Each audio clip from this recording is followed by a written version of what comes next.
Everyone. तो last वाले part में हमने यहाँ तक कंप्लीट किया था रिवर्सिबल सेल तक। उसके बाद हमारा टॉपिक आता है standard electrode potential. Standard electrode potential क्या होता है पहले सुनो।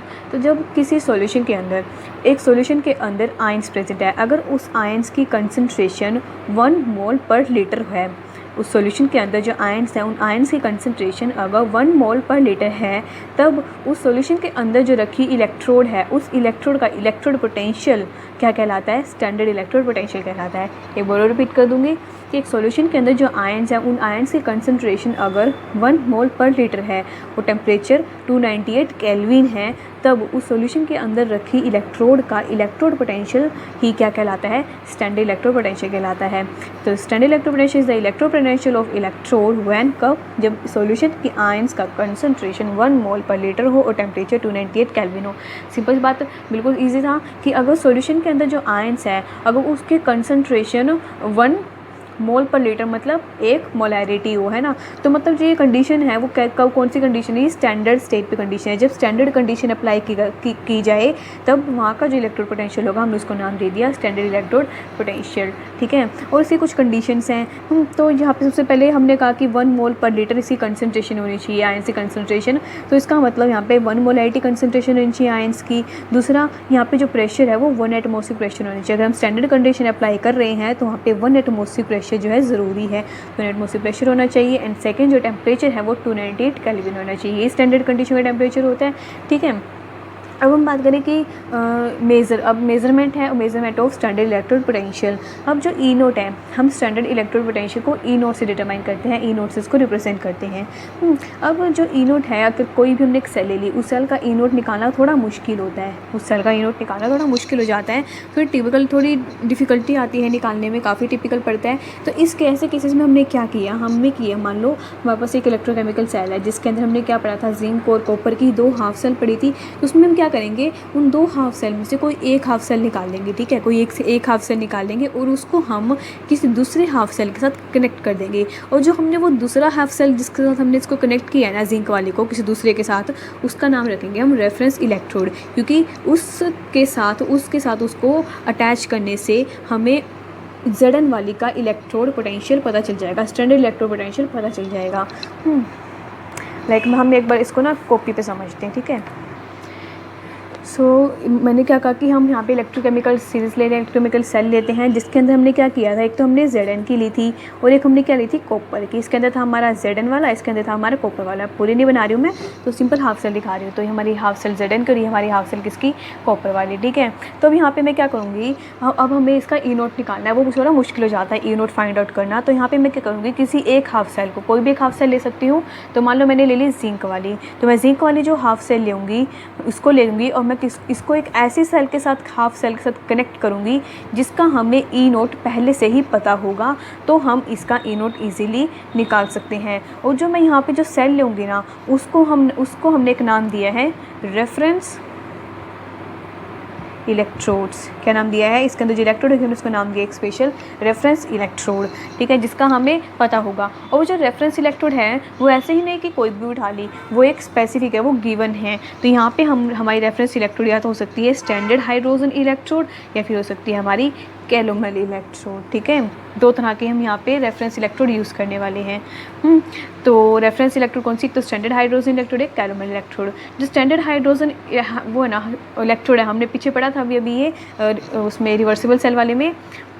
तो इसमें क्या करेंगे हमें एक चीज़ और पता होनी चाहिए, जो स्टैंडर्ड हाइड्रोजन इलेक्ट्रोड है इसका ई नोट वो 0 होता है।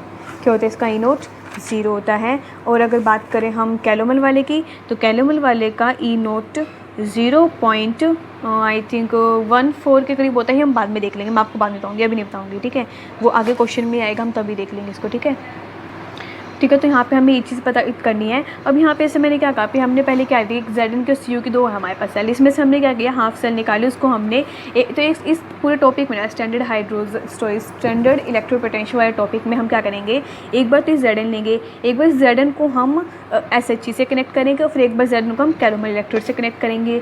2 हो गई। फिर तीसरी बार में क्या करेंगे, फिर हम Cu को SHE से कनेक्ट करेंगे, फिर Cu को कैलोमल इलेक्ट्रोड से कनेक्ट करेंगे। तो हमारे टोटल यहाँ पे 4 सेल बनती हैं और 4 सेल में आपका टॉपिक कंप्लीट हो जाता है। ठीक है, तो हम स्टार्ट करते हैं।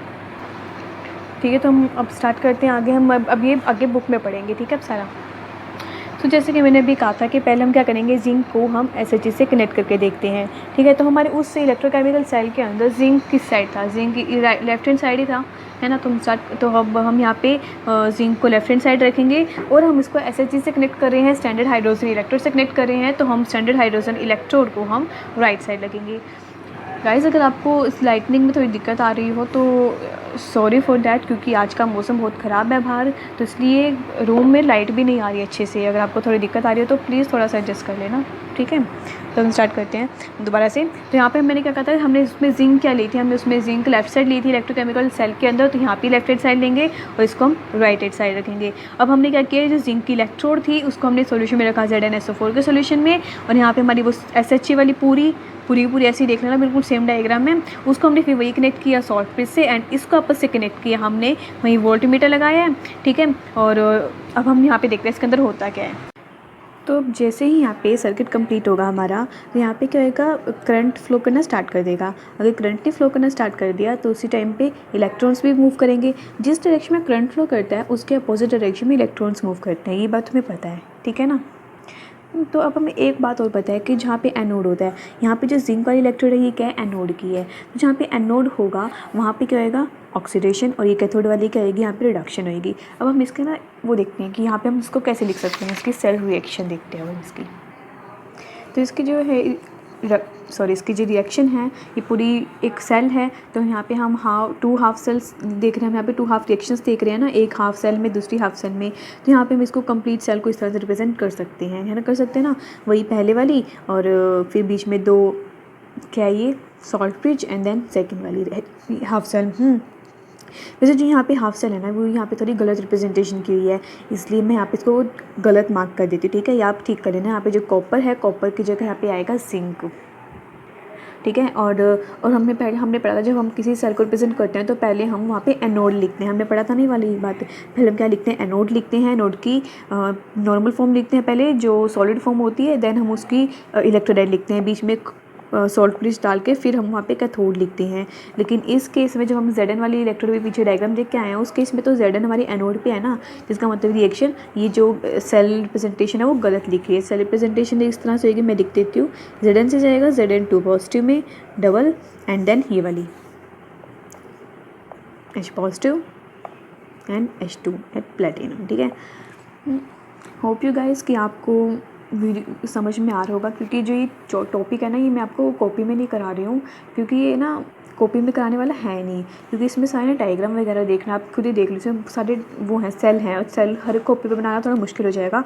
और जितने भी यहाँ पे 4 टॉपिक है, इसमें मैं आपको इससे पहले बताया था ना कि यहाँ पे हम कॉपर और जिंक को अलग अलग स्टडी करेंगे। एक बार हम जिंक को SHG से और एक बार कैल्विन इलेक्ट्रोड से, उसी तरह कॉपर को भी एक बार जिंक से एक बार कैल्विन इलेक्ट्रोड से हम अटैच करके फिर पढ़ेंगे। तो टोटल 4 रिएक्शन आती है। तो जो चारों की 4 रिएक्शन है ना, बिल्कुल सेम है, बिल्कुल सेम, इसलिए मैंने इसको कॉपी में नहीं कर रही हूँ। तो प्लीज़ गाइस थोड़ा सा बिल्कुल ध्यान से पढ़ लेना इसको, ठीक है। तो ये आपको बिल्कुल अच्छी समझ में आ जाएगा। तो अब हम आगे बढ़ते हैं, हमने क्या पढ़ी, हमने पढ़ी यहाँ पे जिंक को हमने SHG से कनेक्ट किया। अब कॉपर की बारी, तो यहाँ पे हम कॉपर को जिंक SHG से कनेक्ट करके देखते हैं, ठीक है। और हमने जब इलेक्ट्रोकेमिकल सेल पढ़ा था तो हमने वहाँ पे कॉपर को कैथोड की साइड लिया था ना, तो हम वही सेटअप रखेंगे बिल्कुल। कॉपर और जिंक की पोजीशन को हम चेंज नहीं करेंगे, बल्कि जो हम सेकेंड वाला ले रहे हैं ना, उसकी पोजीशन हम चेंज कर सकते हैं, ठीक है। तो यहाँ पे हमने कॉपर को कहाँ पे लिया, कैथोड पे लिया हुआ है कॉपर वाली इलेक्ट्रोड को, और यहाँ पे जो SHG है वो हम इसको एनोड की साइड रख देंगे, ठीक है। वही सेम सेटअप, दोनों को सॉल्ट से कनेक्ट, बीच में वोल्टमीटर एंड वही नेगेटिव पॉजिटिव टर्मिनल। हाँ, एक बात तो मैं बताना भूल गई इस ऊपर वाले टॉपिक में, जैसे हमने यहाँ पे सेल रिप्रेजेंटेशन की, अब हमें निकालनी है इसकी ई नोट। ई नोट क्या होती है, ई नोट होता है E naught of cathode, E naught of anode, minus में है ना ही होता है। तो अब हमें पता है cathode E naught of cathode, E naught of anode का मतलब क्या है, मतलब reduction potential of cathode minus reduction potential of anode, यही मतलब है इसका, है ना। तो रिडक्शन पोटेंशियल ऑफ कैथोड पे रिडक्शन ही होती है, ऑब्वियस बात है। तो वो कैथोड भी कौन सी रिएक्शन थी, कैथोड भी रिएक्शन ये वाली थी, H H पॉजिटिव से H2 में टूट गया, हाफ H2 में बैलेंस कर रखा है, माइनस ई नोट ऑफ। अब यहाँ पे किसी बच्चे को कन्फ्यूजन हो सकती है कि यहाँ पे Zn2 पॉजिटिव Zn क्यों लिखा, क्योंकि एनोड पे तो ऑक्सीडेशन हो रही है। हमने अभी भी रिएक्शन भी पढ़ के आए हैं, हमने अभी भी यहाँ पे Zn से Zn2 पॉजिटिव लिखा है, लेकिन यहाँ पे हमने Zn2 पॉजिटिव से Zn लिखा हुआ है। क्यों लिखा हुआ है, क्योंकि मैंने अभी भी कहा कि ई नोट का मतलब क्या है, रिडक्शन पोटेंशियल ऑफ एनोड। जो एनोड पे जो रिएक्शन हो रही है, हमें पता है एनोड पे ऑक्सीडेशन हो रहा है, लेकिन हमें उसका रिडक्शन लिखना है, तो माइनस ई, बस इसकी ऐसे रिप्रेजेंटेशन चेंज हो जाती है, वरना कहीं कोई फ़र्क नहीं पड़ता। ठीक है, ये आ गया।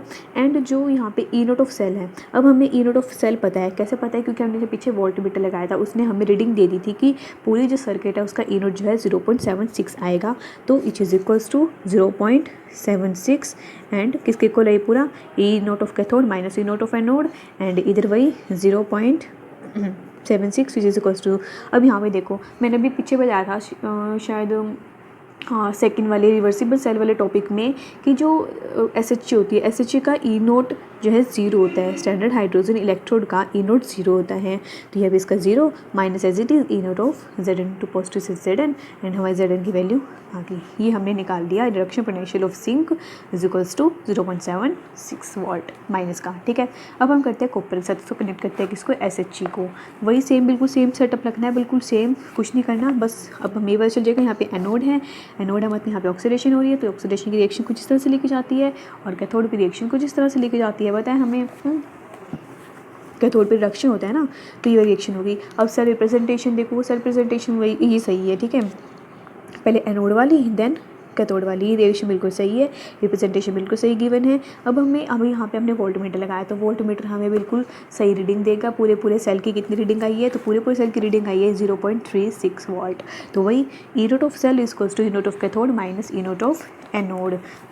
तो ई नोट ऑफ कैथोड मतलब Cu2 पॉजिटिव वाली, और ई नोट ऑफ एनोड मतलब H पॉजिटिव वाली। रिडक्शन, इसका रिडक्शन फॉर्म लिखनी है, हमने लिख ली। ठीक है, तो ई नोट ऑफ सेल कितना है, इसने भी बताया 0.36 which is equals to E naught of Cu2 positive से Cu, ये हमें निकालना है। मैं इसको यूनिट लेती हूँ खाली, माइनस ये क्या हुआ 0, वही SHG का 0 होता है, तो ई नोट की वैल्यू क्या आ गई मेरी, ई नोट ऑफ कॉपर वाली वैल्यू क्या आ गई 0.36 वोल्ट। ठीक है, ये आपकी बुक में आगे गिवन है। ठीक है, मैंने पहले कर दिया। ठीक है, यही था। अब हमने क्या किया, हमने यहाँ पे SHG तक कंप्लीट कर लिया, हमने दोनों इलेक्ट्रोड को SHG से कनेक्ट करके देख लिया। अब हम यहाँ पे कैलोमल यूज़ करेंगे, कैलोमल इलेक्ट्रोड पढ़ी थी ना हमने कैलोमल वाली, तो देखते हैं। सबसे पहले हम वही जिंक लेते हैं, तो हमने जिंक के साथ क्या किया, अब जिंक को वही एनोड पे रखेंगे। मैंने पहले ही कहा था इनकी पोजीशन हम चेंज नहीं करेंगे, तो जिंक को वही एनोड पे रखा, इसको हम कैलोमल से अटैच करेंगे। कैलोमल क्या थी, जिसके अंदर वही मरकरी वगैरह था, है ना, तो नीचे मरकरी Hg जो कि लिक्विड फॉर्म में है, एंड ऊपर पेस्ट ऑफ Hg2Cl2 मतलब ये सॉलिड फॉर्म में है। एनोड पे क्या हो रहा है, ऑक्सीडेशन हो रहा है, एंड कैथोड पे क्या होता है, रिडक्शन होता है। तो रिडक्शन इन दोनों में से किसका हुआ था, हमने पीछे भी पढ़ा था, रिडक्शन हुआ था Hg2Cl2 का, सॉरी H2Cl2 लिखा हुआ है, ये है Hg2Cl2। ठीक है, और इसका रिडक्शन कैसे हुआ था हमने पढ़ा था, मैं रिएक्शन लिख देती हूँ।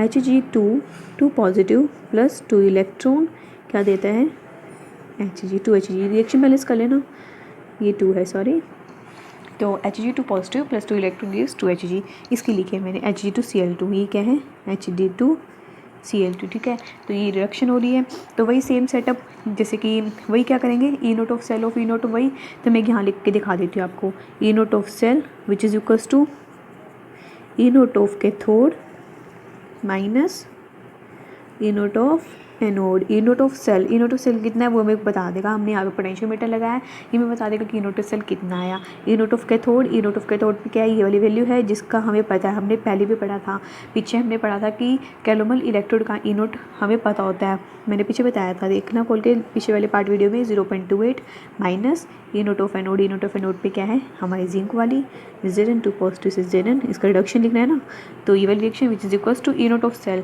यहाँ पे आपके बुक में ई नोट ऑफ सेल ये दिया हुआ है, लेकिन जब आप इसके आगे सॉल्विंग देखोगे ना, आगे नेक्स्ट पेज पे, तो वहाँ पे ई नोट ऑफ सेल कुछ और है, तो आप वो आगे वाले लिखना 1.040, बाकी कंफर्म कर लेना एक बारी।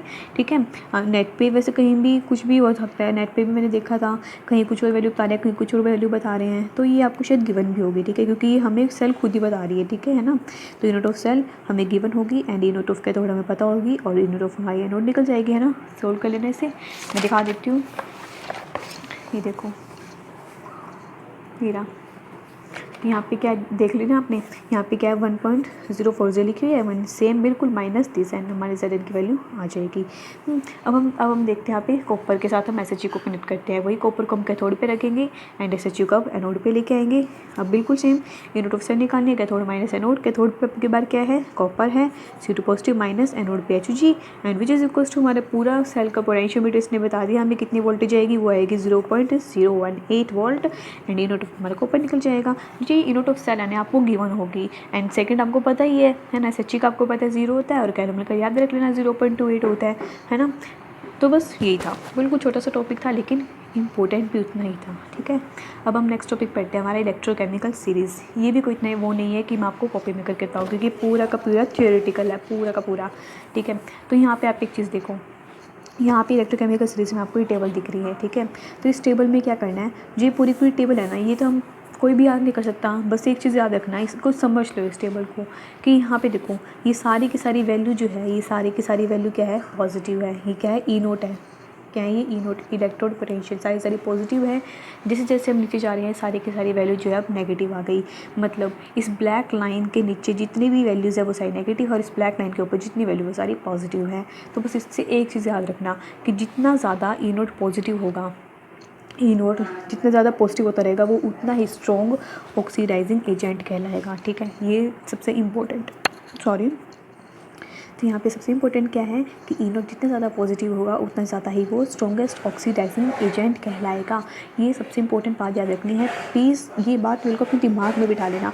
जितना ज़्यादा पॉजिटिव उतना ज़्यादा ही स्ट्रॉन्ग ऑक्सीडाइजिंग एजेंट, और जितना ज़्यादा नेगेटिव उतना ज़्यादा ही स्ट्रॉन्ग रिड्यूसिंग एजेंट। ठीक है, ये सबसे याद रखना है। ठीक है, अब आपको पता ही होगा ऑक्सीडाइजिंग एजेंट क्या होते हैं। कभी कभी कन्फ्यूज़न हो जाती है, मेरे को भी होती थी बहुत पहले, तो अब थोड़ा क्लियर हो चुका है, अभी मेरे को काफ़ी क्लियर हो चुका है। ठीक है, कहीं ना कहीं कन्फ्यूज़न हो जाती है किस बात में, कि हम सोचते हैं कि ऑक्सीडाइजिंग एजेंट है, मतलब ये ऑक्सीडेशन कर रहा है, रिडक्शन कर रहा है, बहुत काफ़ी बार कन्फ्यूज़न होती है। तो इसका मतलब क्या है, स्ट्रॉन्ग ऑक्सीडाइजिंग एजेंट मतलब जो क्या करे, दूसरों को ऑक्सीडाइज़ करे। ऑक्सीडाइजिंग एजेंट मतलब दूसरों को ऑक्सीडाइज़ करे लेकिन खुद का क्या कर दे, रिडक्शन करके। उल्टा ही होता है ना, अगर वो उसको ऑक्सीडाइज़ कर रहा है इसका मतलब खुद का रिडक्शन कर रहा है ना। तो ये सबसे स्ट्रॉन्गेस्ट ऑक्सीडाइजिंग एजेंट है जो दूसरों को ऑक्सीडाइज़ करता है, खुद का रिडक्शन करता है। एग्जांपल F2, रिडक्शन मतलब जो इलेक्ट्रॉन ले रहा है वही होता है ना।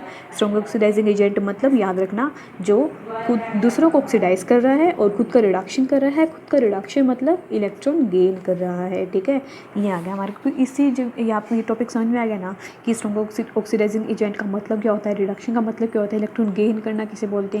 तो आगे जितने भी टॉपिक है ना वो समझ लो आपको याद हो गई, बिना पढ़े याद हो गई। ठीक है ना, ऐसे बस ऐसे बता रही हूँ कि वैसे मैं सोचना कि पढ़ो ही ना। ठीक है ना, एक आपको थोड़ा हौसला मिलेगा, इससे काफ़ी ज़्यादा अच्छा लगेगा आपको कि अगर आपको ये टॉपिक याद हो गया ना थोड़ा, कि हाँ ऑक्सीडाइजिंग एजेंट क्या होता है प्रॉपर, और इलेक्ट्रॉन गेन करने से हम उसे क्या टर्म यूज़ करते हैं, इलेक्ट्रॉन लूज़ करने पे क्या टर्म यूज़ करते हैं, ऑक्सीडेशन किसे बोलते हैं, रिडक्शन किसे बोलते हैं। तो आधा से ज़्यादा चैप्टर तो आपको क्लियर हो जाता है। ठीक है, तो वैसे भी अभी इतनी सारी बड़ी टेबल है, इसे याद कौन रखेगा, नहीं रख सकते। तो यहाँ से ना 2-3 इंपॉर्टेंट से याद रख लेना, लाइक जैसे कि निकल है, निकल याद रख लेना कि निकल जो है हमारा उसकी ई नोट नेगेटिव होते हैं, ये चीज़ याद रखना। Zn Mn जो इंपॉर्टेंट से लग रहे हैं आपको, सोडियम वगैरह वगैरह ये सब चीज़ें याद रख लेना कि इनकी ई नोट जो है नेगेटिव होते हैं। कुछ एक याद कर लेना। एक चीज़ सबसे इंपॉर्टेंट याद करना, आपको क्वेश्चन आ सकता है कि स्ट्रॉन्गेस्ट रिड्यूसिंग एजेंट कौन सा है, ये आप खुद भी बता सकते हो। स्ट्रॉन्गेस्ट रिड्यूसिंग एजेंट मतलब जो दूसरों का रिडक्शन करे लेकिन खुद का ऑक्सीडेशन करे। खुद का ऑक्सीडेशन मतलब बताओ, मतलब क्या, वो इलेक्ट्रॉन गेन सबसे ईजिली सबसे लूज़ इलेक्ट्रॉन सबसे फास्ट कर सकते हैं ना। अब आपको ये लग रहा होगा कि यहाँ पे इस टेबल में ना सारे के सारे मेटल ही इलेक्ट्रॉन गेन कर रहे हैं। तो ये बात याद रखना कि यहाँ पे ये क्या है, ये ऑक्सीडाइज्ड फॉर्म है जो कि इलेक्ट्रॉन लेके रिड्यूस्ड फॉर्म में चेंज हो रही है। ये सिर्फ जस्ट एक वो है, इससे कोई आपको वो नहीं पता चलेगा कि हाँ इसको मत कभी भी दिमाग में बिठाना ना, इसको याद करना। ठीक है, ये आपको कंफ्यूज कर सकती है वाली टेबल, इसको आप छोड़ ही दो, मैं तो कहती हूँ। ये याद रखो कि स्ट्रॉन्गेस्ट रिड्यूसिंग एजेंट मतलब दूसरे का रिडक्शन कर रहा है, खुद का ऑक्सीडेशन कर रहा है। खुद का ऑक्सीडेशन मतलब इलेक्ट्रॉन लूज़ करता है ना। और ये बात हमें अच्छे से पता है कि सोडियम जो फर्स्ट वो होते हैं, फर्स्ट ग्रुप फर्स्ट होता है, वो सारे इलेक्ट्रॉन बहुत इजीली लूज़ कर सकते हैं ना। तो वो सारे के सारे इसके अंदर आते हैं, जिसका सबका ई नोट जो है नेगेटिव होता है। ये सब चीज़ें आप याद रखना। ठीक है, तो ये था हमारा इलेक्ट्रोकेमिकल सीरीज़ पूरी टेबल। तो इसके बाद में इसके एप्लीकेशन आते हैं जो कि मोस्ट इंपॉर्टेंट है। हमारा आता है एप्लीकेशन ऑफ इलेक्ट्रोकेमिकल सीरीज। जैसे मैंने अभी भी कहा कि मोस्ट इंपॉर्टेंट है, तो पेपर में आ सकता है सीधा क्वेश्चन डायरेक्ट की application of electrochemical series. And सबसे ज़्यादा मार्क्स गेनिंग इसी में ही है, ठीक है। बस आपको सिर्फ 4-5 पॉइंट याद रखने हैं और आप पूरे के पूरे 7 के 7 नंबर ले सकते हो सीरियसली। तो बिल्कुल अच्छे से समझ लेना, जो मैं समझा रही हूँ ना, बिल्कुल जो मैं बताऊँगी आपको सेम का सेम एज इट इज़ लिखाना है, बिल्कुल उसको इंग्लिश में कन्वर्ट करके, ठीक है। तो हम स्टार्ट करते हैं। Relative strength of oxidising and reducing agents. यहाँ पे हम क्या पता कर सकते हैं, जितने हमने जो भी इलेक्ट्रोड्स देखे, ठीक है, जितने भी हमने मेटल्स देखे, जो भी कोई रिड्यूसिंग एजेंट है चाहे कोई ऑक्सीडाइजिंग एजेंट है, उनकी स्ट्रेंथ हम फाइंड आउट कर सकते हैं with the help of this series जो हमने अभी भी देखी है। कैसे हमने उस सीरीज़ को देख के क्या पता चला, हमें उस सीरीज़ को देख के पता चला कि जो सबसे ऊपर है वो क्या है, स्ट्रॉन्गेस्ट ऑक्सीडाइजिंग एजेंट, मतलब जिसका ए नोट सबसे ज़्यादा पॉजिटिव है वो क्या होगा, सबसे स्ट्रॉन्गेस्ट ऑक्सीडाइजिंग एजेंट होएगा। और जिसका ई नोट नेगेटिव आया वो उसका वो सबसे स्ट्रॉन्गेस्ट रिड्यूसिंग एजेंट होएगा। ये हमने पता चला बस। और यही लिखना आपको, जो पूरा का पूरा पैराग्राफ लिखा हुआ है ना, इस पूरे पैराग्राफ में सिर्फ यही बताया हुआ है। आप एक बार बेशक से पढ़ लेना इसको, ठीक है, बिना पढ़े स्किप मत करना। जो मैंने बताया है अगर आप इसमें पढ़ोगे तभी तो आप लिख पाओगे ना, ठीक है। तो बस ये बात याद रखना कि हमें उस सीरीज़ को देख के ही पता चला है कि जिसका जितना ज़्यादा ई नोट पॉजिटिव होगा वो उतना ही ज़्यादा स्ट्रॉन्ग ऑक्सीडाइजिंग एजेंट बनता जाएगा, और जिसका ई नोट सबसे ज़्यादा नेगेटिव होता रहेगा वो उतना ही ज़्यादा स्ट्रॉन्ग रिड्यूसिंग एजेंट बनता जाएगा। तो इसमें हमें पता चला जो फ्लोरीन है, फ्लोरीन सबसे ज़्यादा स्ट्रॉन्ग ऑक्सीडाइजिंग एजेंट है, मोस्ट स्ट्रॉन्ग ऑक्सीडाइजिंग एजेंट है। एंड जो लिथियम है, लिथियम क्या है, सबसे स्ट्रॉन्ग रिड्यूसिंग एजेंट है। लिथियम क्या है, strong most powerful reducing agent है, ठीक है। बस हमें ये चीज़ याद रखनी है। उस पूरे टेबल में, इस पूरे पैराग्राफ में सिर्फ यही बताया हुआ है। देखने में बड़ा लग रहा है, बस उसको थोड़ा एक्सपैंड करके लिखा हुआ है जैसे कि आपको पेपर में लिखना है, ठीक है। अब हम सेकंड पॉइंट पढ़ते हैं। हमने हमारी पहली एप्लीकेशन पता चल गई कि हम उससे किसी भी ऑक्सीडाइजिंग एजेंट या फिर रिड्यूसिंग एजेंट की आपस में स्ट्रेंथ फाइंड आउट कर सकते हैं कि किसकी आपस में कितनी स्ट्रेंथ, किससे कितनी ज़्यादा है, ठीक है, ये चीज़। अब हम करते हैं second, calculation of EMF of cell. Calculation of EMF cell मतलब हम किसी भी सेल का ईएमएफ फाइंड आउट कर सकते हैं। फाइंड आउट कैसे, अब हमें पता चल गया इलेक्ट्रोकेमिकल सीरीज़ में हमने सबकी वैल्यू देख ली, ठीक है। अब जिसको वैल्यू याद हो जाती है वो तो बहुत अच्छी बात है, तो हम इजीली इसकी सेल को, किसी भी सेल का ईएमएफ फाइंड आउट कर सकते हैं। लेकिन एक बात और, अगर हमें मान लो ईएमएफ हमें, चलो ठीक है पता चल गया, लेकिन हमें उसकी वैल्यू नहीं पता चल रही एग्जैक्ट, बस हमें चलो करके देखते हैं। यहाँ पे इसने स्टेप 1 क्या कहा है, स्टेप 1 मतलब पहले हाफ रिएक्शंस लिखो उसकी, देन उसको जो है एक बैलेंस करो उस रिएक्शन को। लेकिन याद रखना कि ई नोट जो है कभी भी ऊपर नीचे नहीं होता। मान लो आप रिएक्शन बैलेंस करने के लिए उसमें 2 ऐड कर रहे हो, 2 मल्टीप्लाई कर रहे हो, लेकिन तो ई नोट में कभी भी उस 2 मल्टीप्लाई मत कर देना, ठीक है। E naught as it is रहता है। अब स्टेप 3 में क्या है, E naught of cell of E naught of cathode minus E naught of anode, ये लिखो, ठीक है। अब हमें जो है इलेक्ट्रोकेमिकल सीरीज हमने देखी, उसको देख के हमें पता चल जाएगा कि मान लो मैंने यहाँ पे जिंक ले रखा है, मान लो यहाँ पे मैंने कैथोड लिया हुआ है, कुछ भी लिया हुआ है, मर्जी है, हम कुछ भी ले सकते हैं। एग्जांपल देके बता रही हूँ खाली। यहाँ पे मान लो मैंने कैथोड में जिंक की इलेक्ट्रोड रखी हुई है, और मान लो यहाँ पे एनोड में मैंने कॉपर की इलेक्ट्रोड रखी हुई है, ठीक है। ये चीज़ें बस प्रेडिक्ट करो, ठीक है, क्योंकि वैसे वो मत करना कि हाँ मैं असली में लेके चल रही हूँ ऐसा कुछ, जैसे सिर्फ समझने के लिए, ठीक है। तो कैथोड पे हमने रख दी जिंक, एनोड पे हमने रख दी कॉपर। जबकि हमने इलेक्ट्रोकेमिकल सीरीज़ में क्या पढ़ा था, हमने पढ़ा था वहाँ पे एनोड पे तो हमने जिंक ली थी ना, है ना, कैथोड पे हमने कॉपर ली थी। लेकिन मैं दोबारा से फिर वही बोल रही हूँ, इसको मैं सिर्फ समझाने के लिए लिखा है ना, क्या पेपर में इसको ऐसे कैसे लिखा हो, ठीक है ना, ये चीज़ गलती मत करना। ये मैं आपको समझाने के लिए बता रही हूँ, ठीक है। तो हमने ऐसे ही सेल लिख दिया, मान लिया मैंने कैथोड पे जिंक लिया हुआ है, एनोड पे मैंने कॉपर लिया हुआ है। तो मेरा जो ईएमएफ आया, अब ठीक है, इतना यहाँ तक समझ लो, ठीक है। अब यहाँ पे 1-2 कंडीशंस हैं। यहाँ पे कंडीशन क्या है कि अगर आपका ईएमएफ पॉजिटिव आता है तो रिएक्शन आपकी फिजिबल होगी। फिजिबल मतलब जिस डायरेक्शन में आप चाहते हो उसी डायरेक्शन में रिएक्शन जाएगी, ठीक है। लेकिन अगर आपका ईएमएफ नेगेटिव आया तो इसका मतलब जिस डायरेक्शन में आप चाहते हो कि हमारी रिएक्शन इसी डायरेक्शन में जाए, तो आपकी रिएक्शन कभी भी उस डायरेक्शन को नहीं पकड़ेगी, वो हमेशा उसकी उल्टी डायरेक्शन में ही जाएगी, अपोजिट डायरेक्शन को लेगी, मतलब रिएक्शन क्या होगी, रिवर्स हो गई। अब मान लो मेरा ये वाली साइड, ठीक है, दोबारा से अब यहाँ पे ई नोट ऑफ सेल मेरा नेगेटिव आ गया, मान लो, ठीक है, क्या आ गया, ई नोट ऑफ सेल नेगेटिव आ गया।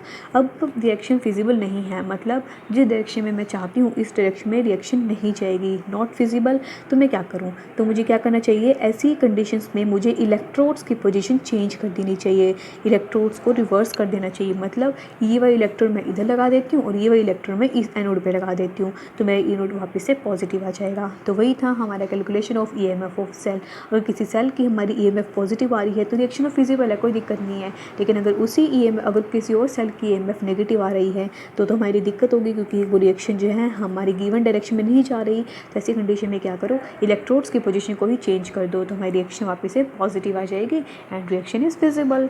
अब थर्ड पॉइंट आता है प्रेडिक्टिंग फिजिबिलिटी ऑफ रिएक्शन, कि कोई रिएक्शन कोई रिएक्शन हो रही है, अब हम उसे फाइंड आउट कर सकते हैं कि वो रिएक्शन असली में फिजिबल है या नहीं है, बिना कोई रिएक्शन करे। मान लो किसी बंदे ने रिएक्शन लिख दी और उसके रिएक्शन को अब हम ईएमएफ सीरीज़ को देख के उस रिएक्शन के बारे में पता लगा सकते हैं कि वो रिएक्शन क्या सही लिखी गई है, क्या वो रिएक्शन सच में फिजिबल है या नहीं। ठीक है, वो हम ये जो लिखा हुआ है ना, ये आप खुद भी पढ़ सकते हो। यहाँ पे क्या लिखा हुआ है कि अगर किसी नोट, हमने यहाँ पे पीछे क्या पढ़ा कि यहाँ पे देखो, पहले हमने कहा कि ईएमएफ जब पॉजिटिव होगा तभी रिएक्शन फिजिबल होगी। इसका मतलब जिसका ई नोट ज़्यादा होगा, जिसकी ई नोट की वैल्यू ज़्यादा होगी, वो रिएक्शन उसकी रिएक्शन क्या होगी, फिजिबल होगी, और जिसका ई नोट कम होगा, नेगेटिव में जाएगा, उसकी रिएक्शन नॉट फिजिबल होगी। वही यहाँ पे लिखा हुआ है। अब इसको ना एग्जांपल से समझो, ऐसे समझ में नहीं आएगा, एग्जांपल से ना बिल्कुल अच्छे से क्लियर होएगा आपको। एग्जांपल से कैसे, देखो यहाँ पे एक रिएक्शन लिख रही है, ठीक है। अब हमने ये रिएक्शन खुद से बनाई है, मान लो मैंने रिएक्शन खुद प्रेडिक्ट की है, प्रेडिक्टिंग रिएक्शन है, मान लिया कि रिएक्शन हो रही है। अब हमें ईएमएफ सीरीज़ की हेल्प से, जब हमने बनाए देखिए टेबल, उसकी हेल्प से हम ये पता कर सकते हैं कि रिएक्शन सच में फिजिबल है या नहीं है, कि रिएक्शन सच में होगी इसी तरह से या नहीं होगी। तो सबसे पहले देखो, हमने इलेक्ट्रोकेमिकल सीरीज़ देखो अपनी खोल के, उसमें क्या लिखा हुआ है, उसमें हम कॉपर और एजी की वो फाइंड आउट करते हैं कि कहाँ पे। खोलो अपनी बुक खोलो फटाफट, उसमें देखो कि कॉपर और एजी की पोजीशन कहाँ पे है। तो आपको पता चल जाएगा कि वहाँ जो कॉपर है, कॉपर की जो ई नोट है वो 0.34 है, जबकि एजी की जो ईएमएफ है वो 0.80 है। मैं दिखा देती हूँ, देखो देखो ये कॉपर वाली, आई थिंक यही है, हम यही लेके चल रहे हैं ना, ठीक है। ये वाली कॉपर की पोजीशन यहाँ पे है, जबकि जो एजी हम लेके चल रहे हैं उसकी पोजीशन यहाँ लाई करती है। मतलब एजी स्ट्रॉन्ग ऑक्सीडाइजिंग एजेंट है बजाय कि कॉपर के। समझ में आ रहा है, एजी क्या है, स्ट्रॉन्ग ऑक्सीडाइजिंग, क्योंकि ऊपर की तरफ है ना, हमें कहा जितना ज़्यादा पॉजिटिव होता जाएगा उतना ज़्यादा ही स्ट्रॉन्गेस्ट ऑक्सीडाइजिंग एजेंट होता जाएगा। इसका मतलब जो एजी वाली है वो ज़्यादा ऑक्सीडाइजिंग एजेंट है कंपेरिजन टू सीयू। तो इसका मतलब ऑक्सीडाइजिंग एजेंट मतलब वो क्या करेगा, दूसरे को ऑक्सीडाइज करेगा लेकिन खुद का रिडक्शन करेगा, मतलब इलेक्ट्रॉन गेन करेगा, इलेक्ट्रॉन गेन फास्ट करेगा कंपैरिजन टू सीयू। तो एजी पॉजिटिव हमेशा इलेक्ट्रॉन गेन करके क्या चेंज होएगा, एजी में। मतलब रिएक्शन किस तरह से होगी, एजी पॉजिटिव से एजी में जाएगी। तो ऑब्वियस ही बात है सीयू तो उल्टी होनी चाहिए, क्योंकि हमने अभी भी क्या कहा कि स्ट्रॉन्गेस्ट ऑक्सीडाइजिंग एजेंट, ये दोनों ही ऑक्सीडाइजिंग एजेंट हैं। लेकिन अब देखेंगे यहाँ पे स्ट्रॉन्ग कौन है, स्ट्रॉन्ग कौन हुआ, एजी। तो मतलब एजी सबसे पहले रिडक्शन सबसे फास्ट रिडक्शन करेगा खुद का, दूसरे को ऑक्सीडेशन करते हैं ना, ऑक्सीडाइजिंग एजेंट मतलब जो दूसरों को ऑक्सीडेशन करे लेकिन खुद का रिडक्शन करे। तो ये सबसे फास्ट रिडक्शन करेगा खुद का कंपैरिजन टू सीयू। तो इस वजह से रिएक्शन क्या होएगी हमारी, इस तरह से रिएक्शन जो है हमारी उल्टी होएगी। अब यहाँ पे हम एजी को क्या दिखाएंगे, एजी का रिडक्शन दिखाएंगे, मतलब वो स्ट्रॉन्गेस्ट ऑक्सीडाइजिंग एजेंट है ना, तो एजी का रिडक्शन एंड कॉपर का हमारा ऑक्सीडेशन आएगा। समझ में आ गया ना आपको अच्छी तरह से कि यहाँ पे क्या था कि मान लो अगर हमें एक ही चीज़ का दिया जाए, मतलब ऐसे दोनों हमने मेटल ली यहाँ पे कि दोनों का ही ई नोट पॉजिटिव है, मतलब दोनों ही स्ट्रॉन्गेस्ट, दोनों ही ऑक्सीडाइजिंग एजेंट हैं। तो क्या फाइंड आउट करो कि इसमें से स्ट्रॉन्ग ऑक्सीडाइजिंग एजेंट कौन सा है, उसी के हिसाब से हमारी पूरी रिएक्शन होगी। मतलब रिएक्शन हमारी गलत थी, रिएक्शन हमारी इस तरह से होनी चाहिए। तो हमने इसे इलेक्ट्रोकेमिकल सीरीज से हमें भी पता चल गया कि कोई रिएक्शन किस तरह से होनी चाहिए, किस तरह से नहीं होनी चाहिए। अब चौथा पॉइंट आता है, इसका लास्ट पॉइंट, कि हम यहाँ पे कि कोई भी एसिड है, कोई भी एसिड से हाइड्रोजन लिबरेट हो रहा है, ठीक है। कोई एक मेटल है, मेटल किसी एसिड से हाइड्रोजन निकाल सकता है या नहीं निकाल सकता, वो भी हम इस सीरीज से हेल्प फाइंड आउट कर सकते हैं। कैसे, सिर्फ एक चीज़ इसमें याद रखना कि जिसका ई नोट नेगेटिव होगा, जिसका भी ई नोट नेगेटिव होगा वो सबसे बेटर तरीके से, जितना ज़्यादा नेगेटिव होगा जिसका ई नोट, वो सबसे उतना ही स्ट्रॉन्ग मेथड से, उतने बेटर तरीके से किसी एसिड से हाइड्रोजन निकाल सकता है। तो आपको समझ ही गए होंगे। तो इसका मतलब जिंक, जिंक, मैग्नीशियम, निकल, वो सारे के सारे बहुत ज़्यादा इजी मेथड से, बहुत ज़्यादा आसानी से किसी भी एसिड से हाइड्रोजन को लिबरेट करा सकते हैं, बजाय कि किसी कॉपर और सिल्वर के। तो इससे भी आप क्या बात पता चली कि जिसका ई नोट जितना ज़्यादा नेगेटिव, वो जितना ज़्यादा नेगेटिव होगा वो उतना ही अच्छे तरीके से किसी एसिड से, मान लो HCl से हाइड्रोजन ईजिली निकाल सकता है, और जिसका ई नोट पॉजिटिव होगा वो किसी भी एसिड से हाइड्रोजन नहीं निकाल सकता। ठीक है, और इसके पीछे का एक रीज़न भी देख लो, मतलब कि पूछ सकते हैं कि हाँ क्यों ऐसा होता है।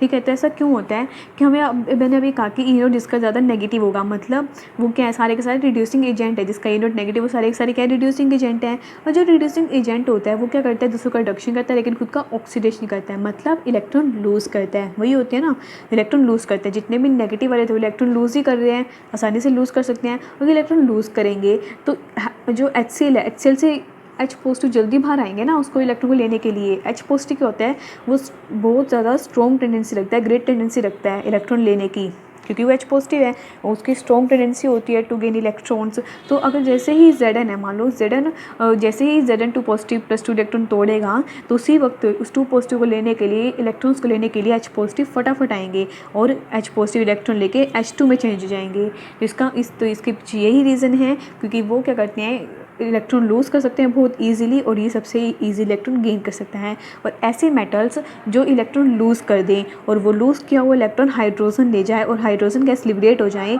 उन मेटल्स को हम बोलते हैं एक्टिव मेटल्स। किन मेटल्स को, जो इलेक्ट्रॉन लूज़ कर दे बहुत फास्टली, बहुत अच्छे तरीके से, ताकि हाइड्रोजन उसे ले, H पॉजिटिव उसे ले और H2 में कन्वर्ट हो जाए और वो लिबरेट हो जाए। ठीक है, बस ये था हमारा इलेक्ट्रोकेमिकल सीरीज़। दोबारा से बता रही हूँ, application is the most important.